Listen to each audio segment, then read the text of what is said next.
Friends, नमस्कार। एक बार फिर से आपका हमारे YouTube चैनल में स्वागत करते हैं। फ्रेंड्स, आज इस वीडियो में हम बात करेंगे एनसीईआरटी एक्सरसाइज जो कि है फिजिक्स के फर्स्ट चैप्टर का एनसीईआरटी एक्सरसाइज। ठीक है, इसमें एक वीडियो मैंने पहले भी बना रखा है जिसमें मैंने क्वेश्चन नंबर 1 से लेकर 6 तक डिस्कस किया था और उसको सॉल्व भी किया है। तो अगर वो वीडियो नहीं देखा तो लिंक डिस्क्रिप्शन में, वहां से जाके वीडियोस उसको सबसे पहले देख लीजिए। आज स्टार्ट करेंगे इसका सेकंड पार्ट, क्वेश्चन डिस्कस करेंगे 7, 8, 9 और आगे जितने भी क्वेश्चन है सारे क्वेश्चन डिस्कस करेंगे। ठीक है, तो चलिए पहला क्वेश्चन लेते हैं। स्थिर वैद्युत क्षेत्र 7 नंबर क्वेश्चन है। स्थिर वैद्युत क्षेत्र एक सतत वक्र होती है, अर्थात कोई क्षेत्र रेखा एकाएक नहीं टूट सकती है। तो सबसे पहले हम ये देख लेते हैं कि जो रेखा है, जो वैद्युत बल रेखा है वो होती क्या चीज है। तो जैसे अगर कोई भी एक आवेश रखा है यहाँ पे, ठीक है ना, प्लस का क्यू आवेश रखा है, क्लियर। अच्छा, अब इस क्यू आवेश के कारण इसके चारों ओर क्या बनेगा, एक वैद्युत क्षेत्र बनेगा, वैद्युत क्षेत्र बनेगा। ठीक है, अच्छा अब होगा क्या, इस वैद्युत क्षेत्र के अंदर अगर किसी एक टेस्ट चार्ज को रखते हैं प्लस क्यू नॉट चार्ज को रखते हैं, क्लियर। अब ये test charge plus Q not इस आवेश के कारण क्या करेगा, एक फोर्स को एक्सपीरियंस करेगा, एक बल का अनुभव करेगा। कैसा बल लगेगा, प्रतिकर्षण का बल लगेगा। जैसे ही प्रतिकर्षण का बल इसमें लगेगा तो ये टेस्ट चार्ज जो है गति करने लगेगा किसी एक पथ से। वो स्ट्रेट भी हो सकता है, वो वक्राकार भी हो सकता है। वक्राकार कब हो सकता है, अगर पॉजिटिव चार्ज है या नेगेटिव चार्ज है तो रेखा तो स्ट्रेट आएगा, एक सीधी रेखा आएगा। तो ये सीधी रेखा मतलब ये रिप्रेजेंट करता है क्यू नॉट की गति का पथ, मतलब क्यू नॉट किस दिशा में या किस पथ से गति कर रहा है उसके पथ को रिप्रेजेंट करता है ये लाइन। ठीक है, डायरेक्शन रिप्रेजेंट करता है कि ये क्यू नॉट किस डायरेक्शन में मूव कर रहा है, वो इधर जा रहा है या इधर आ रहा है। जैसे अगर यहाँ पे एक नेगेटिव चार्ज रखते हैं प्लस क्यू और यहाँ पे एक टेस्ट चार्ज रखेंगे तो टेस्ट चार्ज और नेगेटिव क्यू के बीच में क्या लगेगा, अट्रैक्शन का फोर्स। तो यहाँ पे ये टेस्ट चार्ज इस डायरेक्शन में मूव करेगा, तो इसका डायरेक्शन क्या होगा, नेगेटिव की तरफ। पॉजिटिव है तो पॉजिटिव से दूर जाएगा। ऐसे ही अगर हमारे पास एक पॉजिटिव चार्ज है और एक नेगेटिव चार्ज है तो यहाँ पे अगर कोई एक टेस्ट चार्ज को रखेंगे, अब यहाँ पे ये टेस्ट चार्ज स्ट्रेट नहीं जाएगा, सीधे नहीं जाएगा, क्योंकि इसके कारण इस पे रिपल्शन लगेगा, इसके कारण इस पे अट्रैक्शन लगेगा, जिसके कारण ये एक ऑर्बिटरी पाथ या एक वक्राकार पथ पे गति करता हुआ यहां से निकलता हुआ जाके इसके साथ चिपक जाएगा। ठीक है, तो ये जो पथ है गति करने की पथ, इस पथ को ही कहते हैं हम वैद्युत बल रेखा है। इसको हम क्या कहते हैं, वैद्युत बल रेखा। मतलब test charge, positive test charge जिस पथ से गति करता है और उस पथ को अगर एक स्ट्रेट लाइन या एक वक्राकार पथ से या एक वक्राकार लाइन से ड्रॉ करते हैं तो ये जो रेखा है, इस रेखा को ही हम कहते हैं वैद्युत बल रेखा है। अब क्वेश्चन ये है कि ये वैद्युत बल रेखा एकाएक कहीं पे भी नहीं टूटती है। जैसे फॉर एग्जांपल अगर मान लीजिए कि यहाँ पे टूट जाए, ये यहाँ पे क्या जाए, टूट जाए, मतलब यहाँ पे ये टेस्ट चार्ज रखा है, टेस्ट चार्ज इधर जाता है, यहाँ पे जाकर रुक जाता है, फिर यहाँ से इस डायरेक्शन में यहाँ पे टूट गया ये। अगर इस पॉइंट पे अगर ये टूट जाएगा तो इसका मतलब क्या है, अगर यहाँ पे टूटने का मतलब है कि यहाँ पे जो वैद्युत क्षेत्र है वो 0 है, जिसके कारण यहाँ पे इस पे चार्ज पे जो फोर्स लगेगा वो 0 लगेगा। अब 0 लगेगा तो कोई मूव ही नहीं करेगा। जैसे ये मूव नहीं करेगा तो यहाँ से यहाँ पे भी नहीं जा सकते ये टेस्ट चार्ज। अचानक से यहाँ से उठ के यहाँ पे अचानक से उड़ के नहीं जा सकता है, जाएगा तो एक कंटिन्यू पाथ से ही जाएगा ना। अब कंटिन्यू पाथ को जब फॉलो करेगा तो वो कहीं टूटेगा ही नहीं। टूटने का मतलब क्या है, टूटने का मतलब कि इलेक्ट्रिक फील्ड 0 है, इलेक्ट्रिक फील्ड 0 है तो इसका मतलब फोर्स 0 है, फोर्स 0 है तो वहीं जाके ये रुक जाएगा और इसके आगे वो मूव कर ही नहीं सकता है। तो किसी भी इलेक्ट्रिक फील्ड के अंदर कोई ऐसा पॉइंट नहीं हो सकता है, कंटिन्यूअस एक ऐसा पॉइंट नहीं हो सकता जहां पे उस टेस्ट चार्ज पे फोर्स 0 लगे। इसका मतलब वहां पे net force, sorry, electric field 0। तो इलेक्ट्रिक फील्ड के अंदर ऐसा कोई पॉइंट पॉसिबल ही नहीं होता है, एक ऐसा बिंदु संभव नहीं है जहां पे नेट फोर्स कितना हो, सॉरी, नेट इलेक्ट्रिक फील्ड कितना हो, 0, किसी टेस्ट चार्ज, किसी चार्ज के कारण। ठीक है, तो इसीलिए कभी भी वैद्युत बल रेखा है कभी भी कहीं भी अचानक से नहीं टूटती है। ठीक है ना, वो हमेशा क्या होता है, सतत रूप में होता है, कंटिन्यूअस फॉर्म में होता है। Is it clear? Now next part है इसका, स्पष्ट कीजिए कि दो रेखाएं, दो क्षेत्र रेखाएं कभी भी एक दूसरे को प्रतिच्छेद नहीं करती हैं। क्वेश्चन ये कि हमें ये प्रूव करना है कि बताना है कि दो वैद्युत बल रेखाएं की बल रेखाएं हो गया, ठीक है, और एक ये वैद्युत बल रेखाएं हो गया। ये दो वैद्युत बल रेखाएं कभी भी एक दूसरे को प्रतिच्छेद नहीं करता है। इसका रीजन क्या है? तो सबसे पहले इसको समझने से पहले एक कॉन्सेप्ट को समझ लेते हैं, शायद आपको पता होगा, नहीं पता है तो देख लीजिए।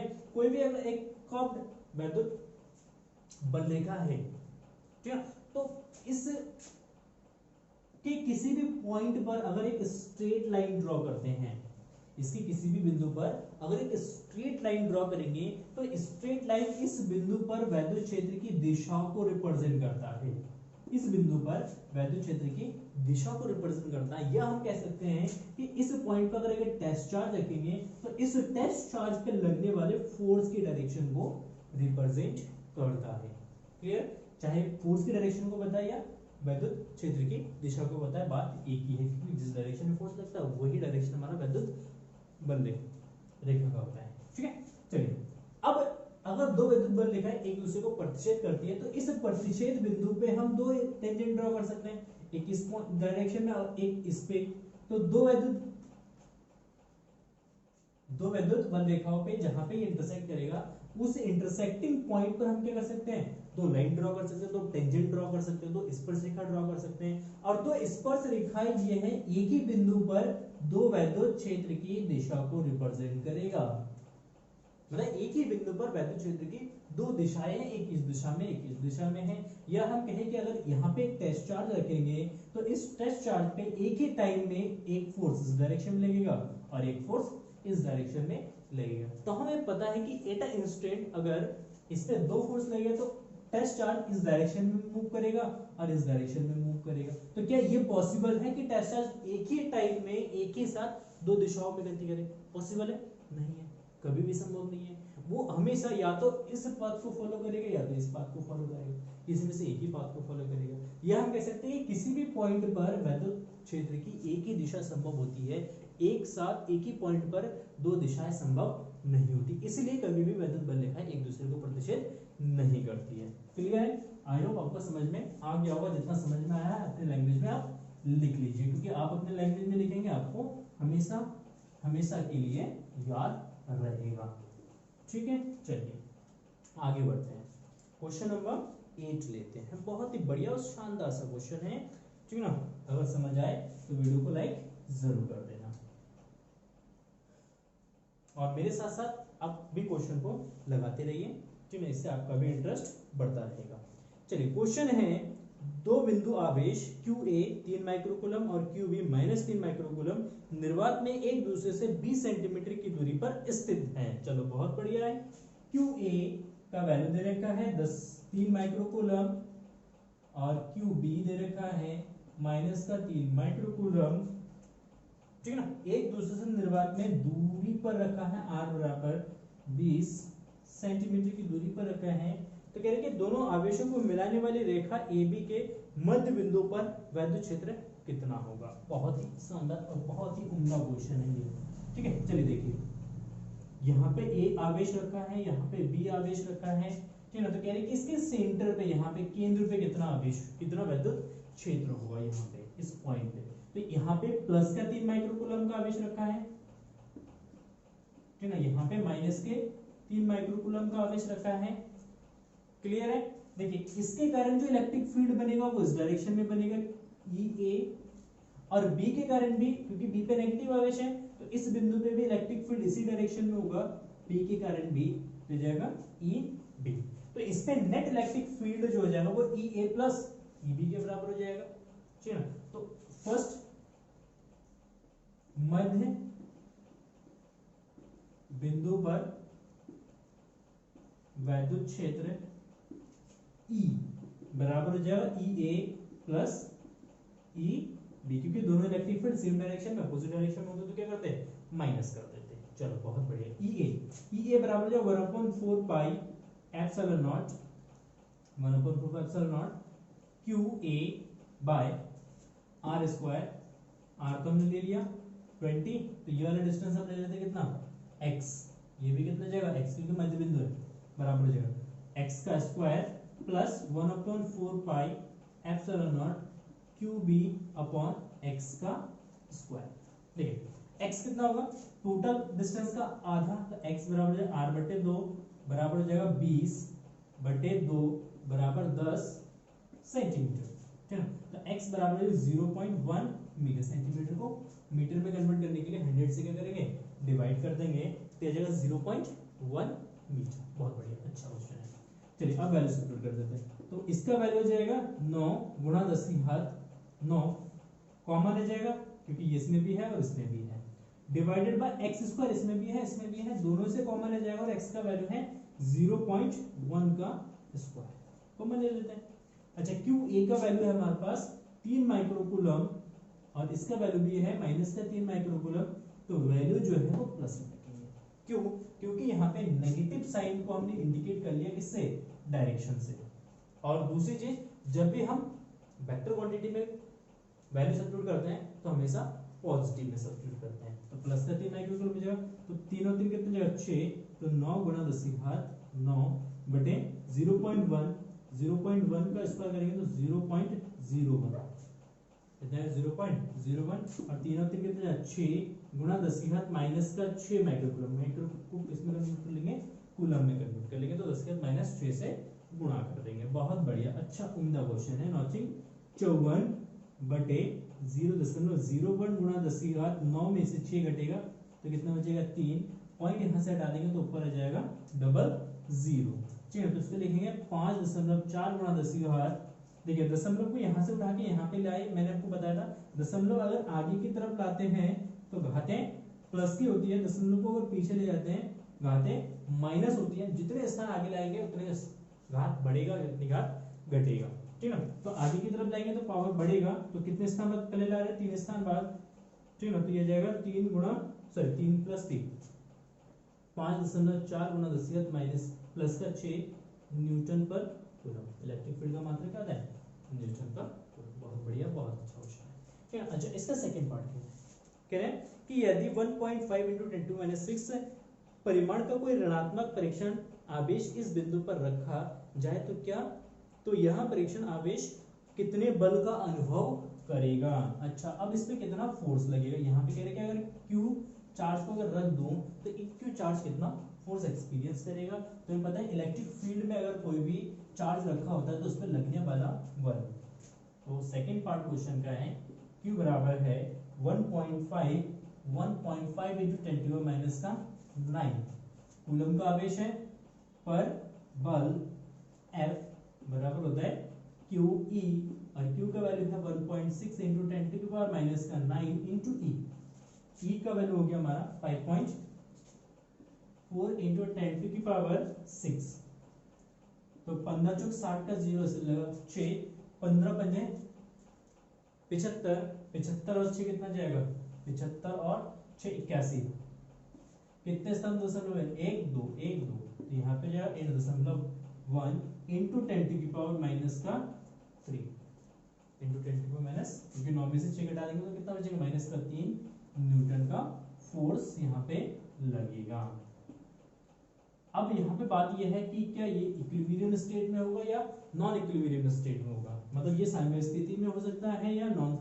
तो देखिए यहाँ पे Q1 आवेश है, यहाँ पे Q2 आवेश है, यहाँ पे अगर हम Q चार्ज को रखते हैं तो इसमें नेगेटिव है इस पे पॉजिटिव है, तो अब ये भी हमारे क्या है नेगेटिव ही है, ऋणात्मक आवेश है ना, तो ये नेगेटिव चार्ज है, तो इन नेगेटिव के बीच में क्या होगा रिपल्शन होगा, क्या होगा रिपल्शन होगा, फोर्स कहाँ लगेगा इस डायरेक्शन में, ठीक है ना। पॉजिटिव नेगेटिव के बीच में क्या होगा अट्रैक्शन होगा, फोर्स किस डायरेक्शन में लगेगा इस डायरेक्शन में, तो फोर्स इस डायरेक्शन में, तो यहाँ पे आवेश स्थिर नहीं रहेगा, यहाँ से उठ के कहाँ जाएगा इस पॉइंट पे आ जाएगा, तो यहाँ पे जो कंडीशन है वो नॉन इक्विलिब्रियम का कंडीशन है, ठीक है ना, साम्य स्थिति नहीं होगा। आई होप समझ में आ गया, आपको समझ में आ गया तो कमेंट सेक्शन में जल्दी से लिख दीजिए यस सर समझ में आ गया है, ठीक है। मजा आ रहा है फिजिक्स पढ़ने में, बहुत ही इंटरेस्टिंग सब्जेक्ट है, बहुत ही बढ़िया सब्जेक्ट है फिजिक्स, ठीक है। मान सम्मान बढ़ाता है,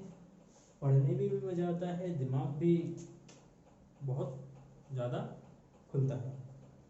ठीक है, चलिए देखिए नेक्स्ट 1.9 मतलब 9 नंबर क्वेश्चन है। क्वेश्चन कह रहे हैं कि किसी निकाय में दो आवेश QA 2.5 गुणा 10⁻⁻7 कूलम तथा QB माइनस का 2.5 गुणा 10⁻⁻7 कूलम क्रमशः दो बिंदुओं 0,0 -15 सेंटीमीटर और B0,0 प्लस 15 सेंटीमीटर पर अव्यवस्थित है। निकाय का कुल आवेश तो है 0 भैया, तथा वैद्युत द्विध्रुव आघूर्ण ज्ञात कीजिए। मतलब ये हमारा डाइपोल का क्वेश्चन है। चलिए देखिए क्या दे रखा है कि QA दे रखा है बराबर 2.5 इंटू 10⁻⁻7 कूलम और QB दे रखा है 2.5 माइनस का इंटू 10⁻⁻7 कूलम। ए की पोजीशन दे रखा है 0,0 माइनस कितना माइनस का 15 सेंटीमीटर और बी का पोजीशन दे रखा है 0,0 प्लस का 15 सेंटीमीटर। अगर इसका डायग्राम बनाते हैं तो ये कोऑर्डिनेट सिस्टम में बिलोंग करता है।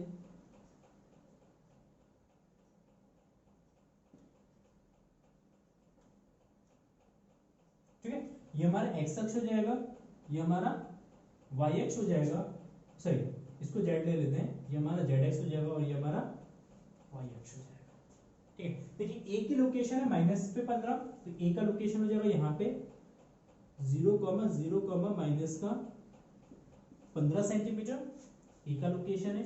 बी का लोकेशन है प्लस का 15, तो यहाँ पे हो जाएगा बी का लोकेशन, ये वाला पॉइंट ले लेते हैं 0,0 15 सेंटीमीटर। ये जेड एक्स पे बिलोंग करेगा क्योंकि जेड का वैल्यू दे रखा है और एक्स और वाई का वैल्यू कितना दे रखा है 0 0, तो एक्स वाई 0 0 है, जेड का वैल्यू दे रखा है तो जेड एक्स पे बिलोंग करेगा।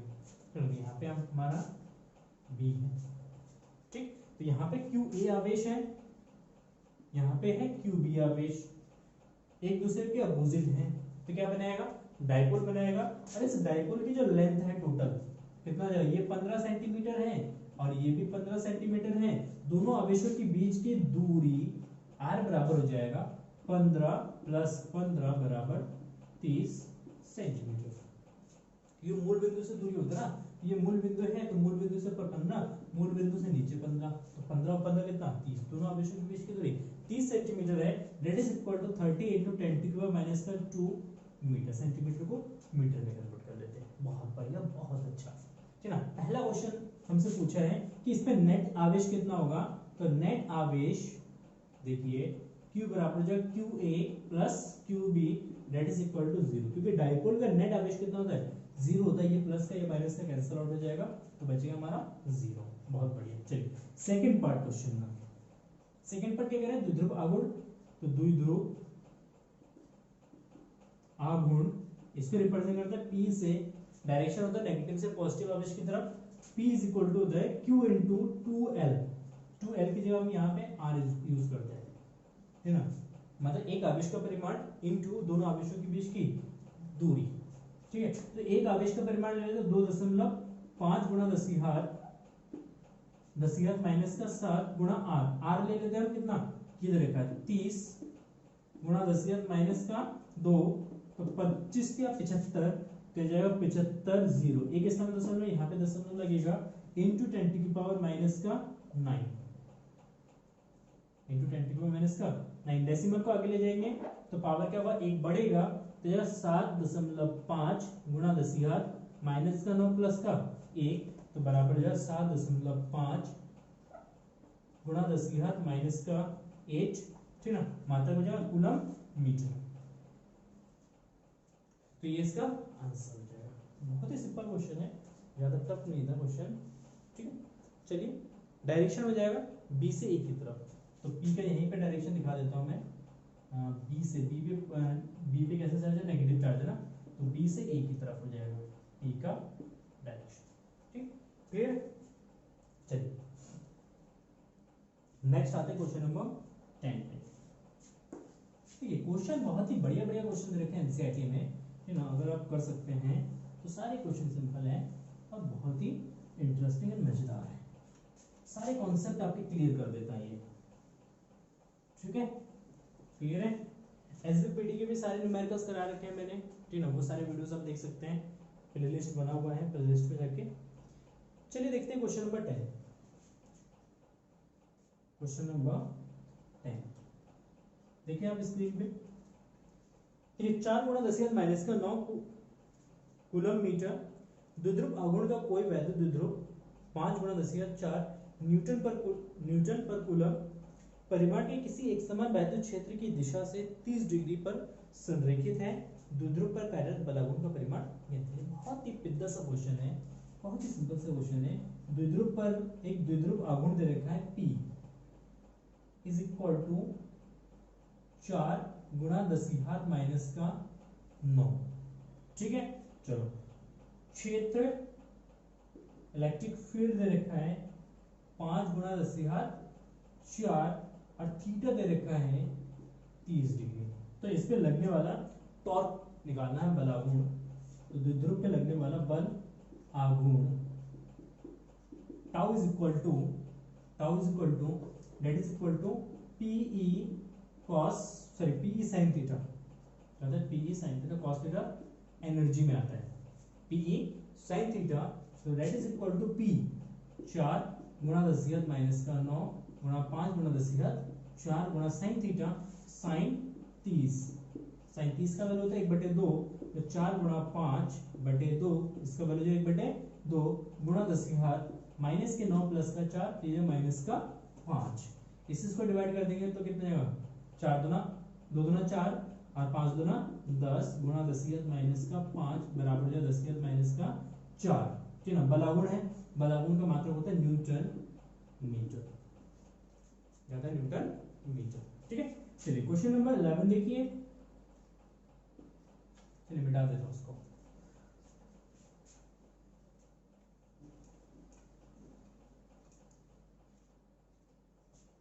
देख सकते हैं क्वेश्चन नंबर 11, ऊन से रगड़े जाने पर कोई पॉलिथीन का टुकड़ा 3 गुणा 10⁻7 कूलम के ऋणावेश से आवेशित पाया गया। स्थानांतरित किसी पदार्थ से किसी पदार्थ में इलेक्ट्रॉनों की संख्या आकलित कीजिए। हमें इलेक्ट्रॉनों की संख्या निकालना है। तो नेक्स्ट दे रखे, क्या ऊन से पॉलिथीन में संहति, ठीक है, का स्थानांतरण भी होता है। संहति मतलब द्रव्यमान, ठीक है, द्रव्यमान का स्थानांतरण होता है या नहीं होता, कितना हुआ है वो निकालना है। सिंपल सी देखिए यहाँ पे पहला पॉलिथीन पर आवेश दे रखा है, आवेश का मान दे रखा है Q इज इक्वल टू दे रखा है 3 गुणा 10⁻⁷ कूलम का आवेश आ गया। तो देखिए किसी भी वस्तु पे अगर आवेश आता है, ऋण आवेश आता है, नेगेटिव आवेश आता है, तो नेगेटिव आवेश होने का मतलब कि उसमें इलेक्ट्रॉनों की अधिकता है। अगर पॉजिटिव आवेश आता है तो इसका मतलब उसमें इलेक्ट्रॉनों की कमी है, ठीक है। It is a deficiency of electron, it is a excessive amount में इलेक्ट्रॉन। क्लियर है। तो देखिए इसमें इतना आवेश आ रहा है, नेगेटिव आवेश आ रहा है, कैसा आवेश आया है, ऋण आवेश आ जाता है, ठीक है। तो नेगेटिव आवेश है तो कितना आवेश, कितने इलेक्ट्रॉन का ट्रांसफर हुआ, नंबर ऑफ इलेक्ट्रॉन्स निकालना है। तो क्वांटम नेचर यूज करेंगे, Q is equal to n E, तो n is equal to Q upon E, that is equal to 3 into 10 to the power -7/6 1.6 into 10 to the power minus का 19 into 10 to the power minus का 19। देखिए यहाँ से point हटा देंगे, zero लगा देंगे ऊपर, तो 30/16 गुणा 10⁻, प्लस का 9 प्लस का 19 माइनस का 7, क्योंकि 19 ऊपर चला जाएगा, प्लस का 7 माइनस का रहेगा। चलो बहुत बढ़िया, 2 से काट देते हैं इसको, 15 8 8 ना 16, इसको 8 से काट देते हैं तो 8 एकम 8, बचे कितना 7 70, पॉइंट लगा देंगे, कितना जाएगा 70, 8 8 64, 8 8 64, बचा कितना 6, चलो डेसिमल लगा है, जीरो लगा सकते हैं, 8 7 56, 8 7 56, बचा कितना 4, डेसिमल लगा है, जीरो लगा सकते हैं, ठीक है ना। 8 3 24, 8 3 24, बचा कितना 6, 6 अगेन वही रिपीट हो जाएगा, ये रिपीटेड हो जाएगा, तो 8.1.873 8.173, ठीक है 73, फिर ऐसे चलता रहेगा, सॉरी नहीं कट जाएगा, ये 5 से कट जाएगा, 8 पंजे 40, कितना आएगा 8 पंजे 40, तो 1.875 इंटू 10 की पावर कितना जाएगा, 19 में से 17 घटेगा तो ये जाएगा 12। ठीक है, तो नंबर ऑफ इलेक्ट्रॉन्स इतने आ गए कि जो हमारा ऊन है, ऊन में से इतना इलेक्ट्रॉन जो है वो पॉलीथीन में ट्रांसफर हो गया है। इतने इलेक्ट्रॉन की अधिकता, इलेक्ट्रॉन की अधिकता पॉलीथीन पर, पॉलीथीन पर इतने इलेक्ट्रॉन के, पॉलीथीन कैसे लिखते हैं, सही है मीथेन, ठीक है, कि इतने इलेक्ट्रॉनों की अधिकता होगी। अब सेकंड क्वेश्चन पूछा है कि कितना द्रव्यमान इसमें स्थानांतरित हुआ। क्या ऊन से पॉलीथीन में संगति का स्थानांतरण होता है? हाँ होता है। हाँ, ऊन से पॉलीथीन में द्रव्यमान का स्थानांतरण होता है। कितना इलेक्ट्रॉन, सॉरी कितना द्रव्यमान स्थानांतरित हुआ वो निकालेंगे। तो स्थानांतरित द्रव्यमान m इज इक्वल टू कितना इलेक्ट्रॉन ट्रांसफर हुआ, इतना इलेक्ट्रॉन ट्रांसफर हुआ, तो नंबर ऑफ इलेक्ट्रॉन और एक इलेक्ट्रॉन का द्रव्यमान होता है m e। तो नंबर ऑफ इलेक्ट्रॉन्स कितना हो गया 1.875 इंटू 10 की पावर कितना 12 और m e, तो इसको लिखते हैं 9 गुणा 10 की घात माइनस का 31, ठीक है ना। 9.1 होता है, 9 लिखिए, कैलकुलेशन सिंपल हो जाएगा। 8 9 5 45 का 5 से लगा 4, 9 7 63, 63 और 4 67, कैरी 6, 9 72, 72 और 6 78, ऐसे लगा 7, 9 1 कम 9, 9 और 7 कितना जाएगा 16, कितने दशमलव है 3 स्थान बाद, तो 16.875 गुणा 10 की घात 31 में से 12 घटा दीजिए, 31 में से 10 घटा दीजिए 21, 21 में से 2 घटा दीजिए तो माइनस का 19, है ना। इतना केजी जो द्रव्यमान जो है वो ऊन से पॉलीथीन में क्या जाएगा, ट्रांसफर हो जाएगा। क्लियर है, बहुत अच्छा क्वेश्चन है, ठीक है। चलिए आगे बढ़ते हैं नेक्स्ट क्वेश्चन की तरफ। देखिए नेक्स्ट क्वेश्चन, क्वेश्चन नंबर 12 क्या कह रहे कि दो विद्युत रोधी आवेशित तांबे के गोले A तथा B के केंद्रों के बीच की दूरी 50 सेंटीमीटर है। यदि दोनों गोलों पर पृथक पृथक आवेश 6.5 गुणा 10⁻⁷ कूलम है तो इनके बीच पारस्परिक स्थिर वैद्युत प्रतिकर्षण बल कितना है। गोलों की त्रिज्या गोलों के बीच की दूरी की तुलना में गोलों A तथा B की त्रिज्याएं नगण्य, मतलब बिंदु आवेश हम मान सकते हैं इसको। सेकंड पार्ट कह रहे हैं कि यदि प्रत्येक गोले पर आवेश की मात्रा 2 गुनी तथा गोलों के बीच की दूरी आधी कर दी जाए तो प्रत्येक गोले पर कितना बल लगेगा।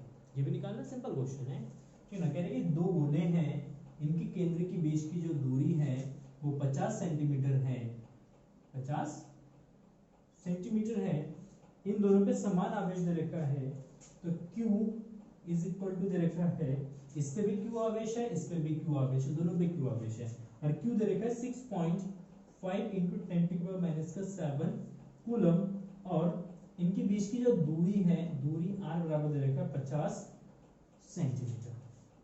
पहला क्वेश्चन है दोनों के बीच बल, दोनों के बीच बल F is equal to coulomb का नियम यूज करेंगे, K Q square by R square, Q into Q का स्क्वायर, तो K Q square by R square, तो K का वैल्यू है 9 गुणा 10 की घात 9 इंटू R, यहाँ पे 1/4 भी यूज कर सकते हैं आप, तो 1/4 की जगह K भी यूज कर सकते हैं, कोई दिक्कत नहीं है। तो 9 गुणा 10 की घात 9, Q 6.5 इंटू 10⁻⁷ इंटू 10⁻⁷ का स्क्वायर डिवाइडेड बाय R कितना 50 सेंटीमीटर, तो 50 गुणा 10 की घात -2 मीटर में कन्वर्ट करेंगे, या इसको हम फाइनली लिख सकते हैं 0.50 मीटर भी लिख सकते हैं। तो दूरी हो जाएगा 0.5 का स्क्वायर, 0.5 का स्क्वायर। तो देखिए 9 गुणा 6.5 गुणा 6.5 डिवाइडेड बाय 0.5 गुणा 0.5 गुणा 9 10 की घात 9 और 7 गुना 14 माइनस का 14, ठीक है। चलिए अब कैलकुलेशन कैसे करेंगे, इस पॉइंट से इस पॉइंट को कैंसिल कर दीजिए, इसको यहाँ से कैंसिल कर दीजिए। 13 पंजे 65, 13 पंजे 65, इसको डिवाइड कर देना, 13 पंजे 65 और 13 की मल्टीप्लाई करेंगे तो 169, 169 इंटू 9 इंटू 10 टू की पावर 9 में से 14 घटाएंगे तो बचेगा माइनस का 5। कितना जाएगा, माइनस का 5। अच्छा, इसकी मल्टीप्लाई कर देंगे तो 9 9 9 में 81 का कैसे लगा 8, 9 6 54, 54 और 8 हो जाएगा 62 का 2 से लगा 6 9 1 9 9 और 6 कितना जाएगा 15, 9 6 15 गुणा 10 की घात माइनस का 5। तो दशमलव यहाँ पे, यहाँ से उठा के यहाँ पे लेंगे तो 1.52 1 गुणा 10 की घात माइनस का 5 प्लस का 3, क्योंकि दशमलव आगे 3 स्थान तक लाए, घात क्या जाएगा 3 जुड़ जाएगा तो यार 1.52 1 गुणा 10 की घात माइनस का 2 न्यूटन, इतना न्यूटन का बल लगेगा। सेकंड पार्ट क्वेश्चन का कह रहे कि यदि गोलों पर आवेश की मात्रा 2 गुनी तथा गोलों के बीच की दूरी आधी कर दी जाए, ठीक है। यदि सेकंड पार्ट कह रहे हैं कि यदि जो q डैश है उसको दोगुना कर दे, मतलब 2q के बराबर कर दे, ठीक है, और इसके बीच की जो दूरी है r डैश, इसको अगर r/2 कर दे, क्योंकि दूरी r है तो इसका आधा कर देंगे तो बल कितना होगा, तो बल हो जाएगा, बल F dash is equal to k q dash का स्क्वायर बाय r डैश का स्क्वायर, या r प्राइम भी बोलते हैं इसको, ठीक है। तो जो k q डैश 2q के बराबर होगा तो 2q का square divided by r dash कितना r बाय 2 का स्क्वायर, तो देखेंगे तो k into 4 q square divided by r square by 4, ये 2 का स्क्वायर कितना जाएगा 4, 4 का 4 से मल्टीप्लाई, क्योंकि ये ऊपर चला जाएगा, ऊपर मल्टीप्लाई हो जाएगा इसका, तो 4 और 4 की मल्टीप्लाई करेंगे कितना आएगा 16, तो 16 गुणा k q square by r square, और k q square by r square के बराबर क्या है f, तो जाएगा 16 इंटू f, मतलब f डैश जो हो जाएगा f dash equal to 16 f, मतलब 16 गुना बढ़ जाएगा, बल जो है वो 16 गुना हो जाएगा, और 16 गुना करेंगे तो f डैश हो जाएगा 16 गुना, ठीक है, 1.521 गुणा 10 की घात माइनस का 2, ठीक है। मल्टीप्लाई करते हैं तो 16 एकम 16, 16 एकम 16, अच्छा ऐसे लगा 1, 16 दूना 32 और 1 33, 33 का 3 ऐसे लगा 3, 16 पंजे 80 और 3 83 का 3 ऐसे लगा 8, 16 एकम 16, 16 और 8 कितना जाएगा 24, ठीक। 1 2 3 1 2 3 यहाँ पे दशमलव लगेगा, गुणा 10 की घात माइनस का 2, क्लियर है। तो आंसर आ जाएगा 2.4, या इसको लिख सकते हैं 100 से इसको डिवाइड कर देंगे तो 0.24334 न्यूटन, तो दोनों के बीच में जो बल लगेगा वो इतना न्यूटन का लगेगा, क्लियर है। ये हमने क्वेश्चन नंबर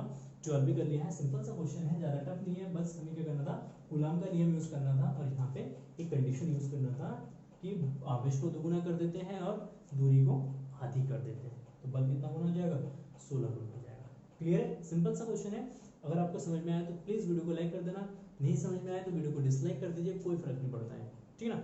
नेक्स्ट वीडियोस में हम और ज्यादा अच्छे तरीके से आपको समझाने की कोशिश करेंगे। कोई भी डाउट है कमेंट सेक्शन में जाके जरूर पूछ सकते हैं, हमारा व्हाट्सएप ग्रुप का लिंक दे रखा है डिस्क्रिप्शन में, वहां से जाके व्हाट्सएप ग्रुप को ज्वाइन कर सकते हैं। जितने भी वीडियोस हैं, जितने भी प्लेलिस्ट है, उनका सारा लिंक जो है वो डिस्क्रिप्शन में दिया है, वहां से जाके आप सारे प्लेलिस्ट को विजिट कर सकते हैं। और अगर आप चैनल पर नए हैं तो प्लीज चैनल को सब्सक्राइब करके नोटिफिकेशन बेल को जरूर दबाइएगा। और एक चैनल हमने नया बनाया है जिसका नाम है फिजिक्स वायरस, अगर उस चैनल को आपने सब्सक्राइब नहीं किया तो प्लीज उस चैनल को भी सब्सक्राइब जरूर कीजिएगा। Thank you, bye bye.